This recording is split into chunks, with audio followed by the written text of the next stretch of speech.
Hello again, Honky Tonks. It's Saturday evening. I know this is going out on Sunday morning, but I want to lie in. So, there we go. Anyway, all I've ever wanted is to live in a fair country, a fair and free democratic country. It is democratic to a degree, but there are some concerns. That's another video for another time. As for it being a fair country, it really isn't. I want a society where people, regardless of class, religion, skin colour, politics, sexuality, gender, if you commit a crime, if you're suspected of committing a crime, we all get treated fairly. Everyone gets the same stroke of the brush, as they say, I think. Do you know what I mean? But sadly, British society isn't like that at the moment.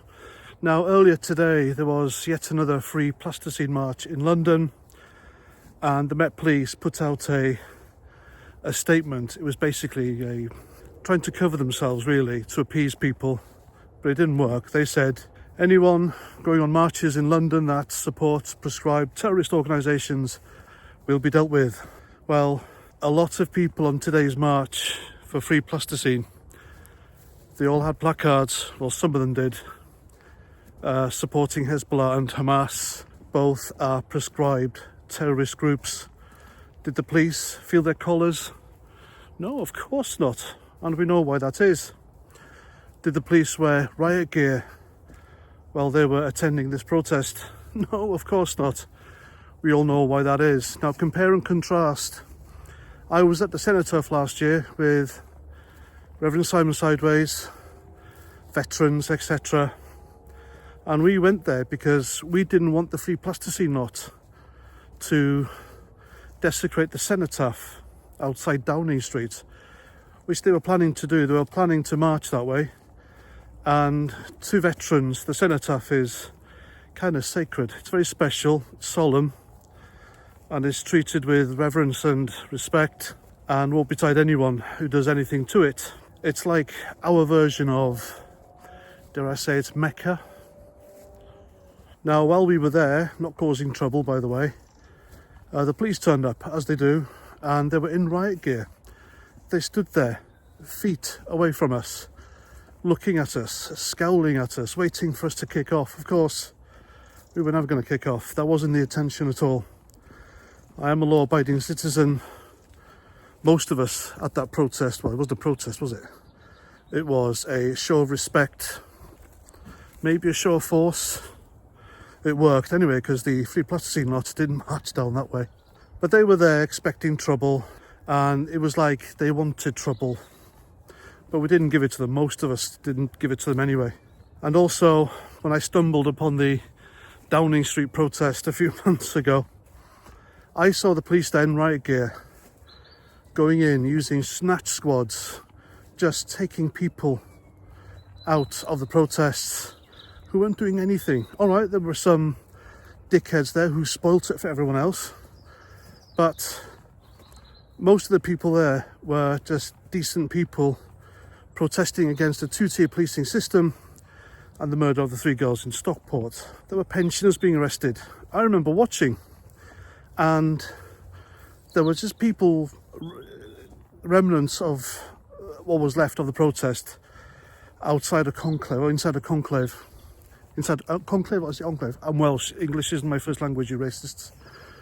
They were there inside an enclave, opposite Downing Street, the other side of the Cenotaph. They just stood there or sat there, not doing anything. And the police were getting closer and closer. They were cackling, and then the snatch squads came, and they just snatched people, willy-nilly, for doing nothing. And yet at today's free plasticine march, hardly any arrests at all. I think there was one violent guy, which they took away, but they weren't in riot gear. They had their high-vis vests, health and safety high-vis vests and soft hats. But there were people there with these signs saying Hezbollah and Hamas are not terrorists. Well, they are. Do these people know or care or believe that Hamas did what they did on October the 7th? And yet they're being treated like the victims. I don't get it. I don't get the support for terrorists whatsoever. I just can't get my head around it. People who do such things to innocent people in the name of religion, sectarianism, or anything else. I mean, it's always the innocent civvies who pay the most, isn't it? They pay with their lives and then they pay with their taxes to fight it. It's crazy. But the police hardly touched these people today in London. Hardly. Why is that? We all know why. And you can bet your bottom dollar at the next Tommy Robinson event at the end of this month, the police will be there in force. Then again, they were there at Trafalgar Square and they were there at the beginning of, was it the June one or July? And they played fair.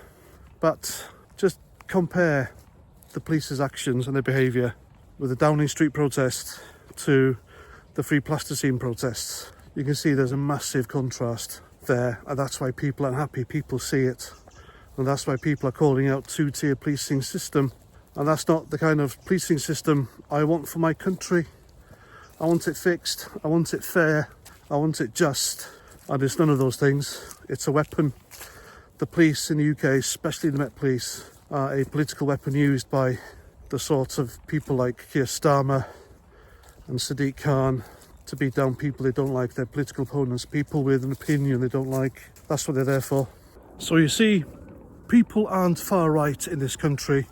The real far right are a teeny tiny fringe minority, and they're not a problem. These people hide behind the internet on computers anonymously and live with their mothers. They're not a concern for anyone. People are fed up of not being treated fairly. It's not fair.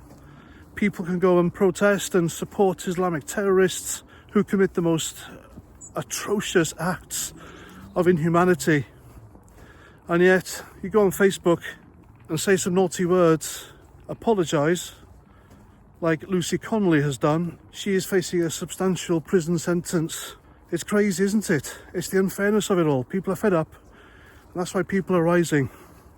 More people are talking about it on social media. More people are coming to events like the Tommy Robinson one at the end of this month, and they want their voices heard.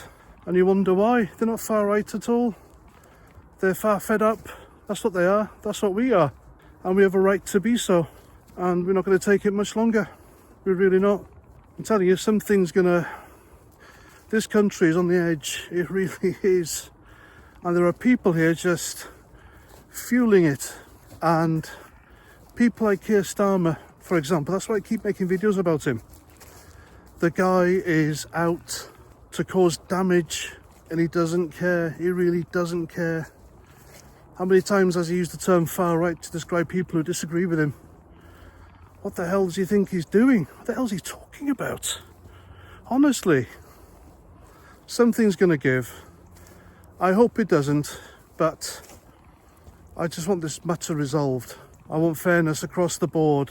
Somebody gets arrested for saying something on Facebook, then somebody has to be arrested for supporting a prescribed Islamic terrorist group on a protest in London, not just watched by the cops as they walk by with their offensive plaques. It's crazy, it really is crazy.